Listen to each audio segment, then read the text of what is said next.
ব্যাস পুতুল দিয়ে সাজানো হয়ে গেছে। এবার ছোট ছোট জামা, জুতো, বেলুন দিয়ে ঘরটাকে একেবারে ভরিয়ে দেব। দেখি সবকিছু জানার পর আর্য কি করে আমার উপর অভিমান করে থাকে।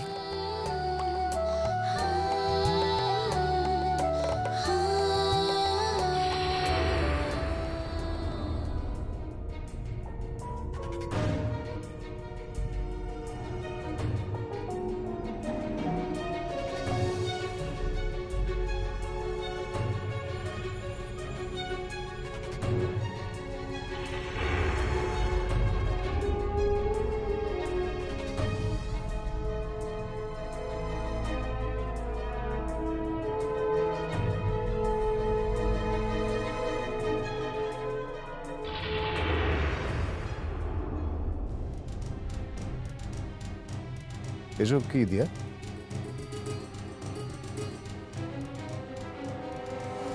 তুমি বলো এসব কি? আমি তো আজকাল আর তোমাকে ঠিক আগের মতো চিনতে পারি না। তাই তুমি কখন কি করছো, কেন করছো, সেগুলো আমি বুঝতে পারি না। সারা ঘরেই বাচ্চাদের পুতুল, টেডি বা এগুলো দিয়ে সাজিয়েছো কেন?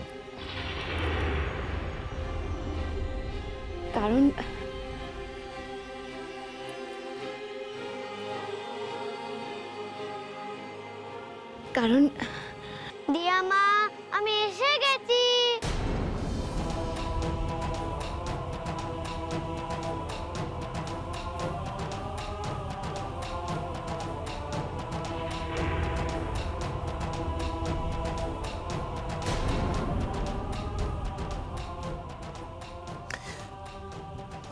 আচ্ছা,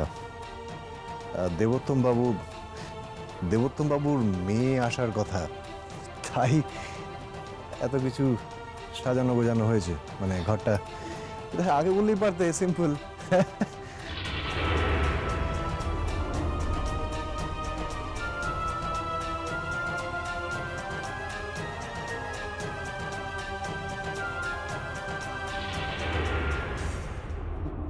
দেবোত্তম বাবু খুব অদ্ভুত লোক, তাই না দেহা?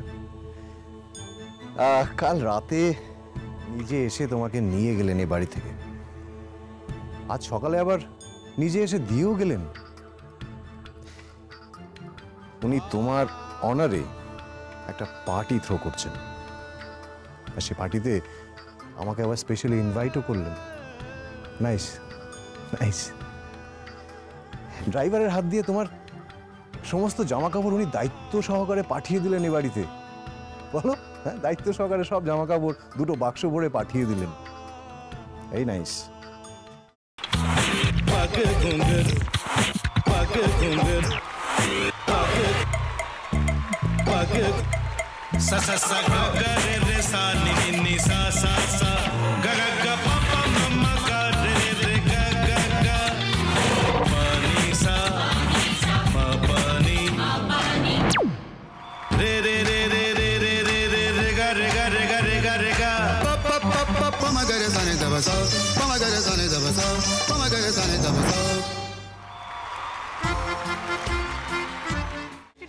ভাতের সঙ্গেই খায়।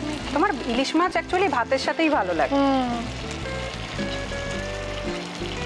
এইবার আরেকটু জল লাগবে। হ্যাঁ, সর্ষে বাটা দিলে তো। তুমি বাজার করেছো কখনো? বাজার করেছি কখনো না, বাজারটা আমিই করি। কোথায় বাজার করো? আমাদের, হ্যাঁ, আমি বেলঘড়িয়া। মানে আমি খুব খাদ্য রসিক, সত্যি বড়।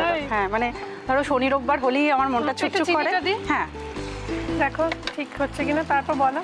তোমার যাই এখানে ওখানে খেতে, रेस्टोरेंटे। ठाकुर जी मुझे बचाइए।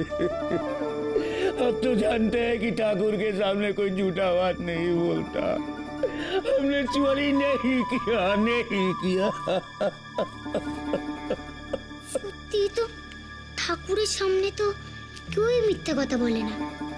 তাহলে রামকিনান দাদা সত্যি বলছে? তাহলে পালাটা কে চুরি করলো? পুনকে কে চুরি করলো? সত্যিটা জানি কি করে?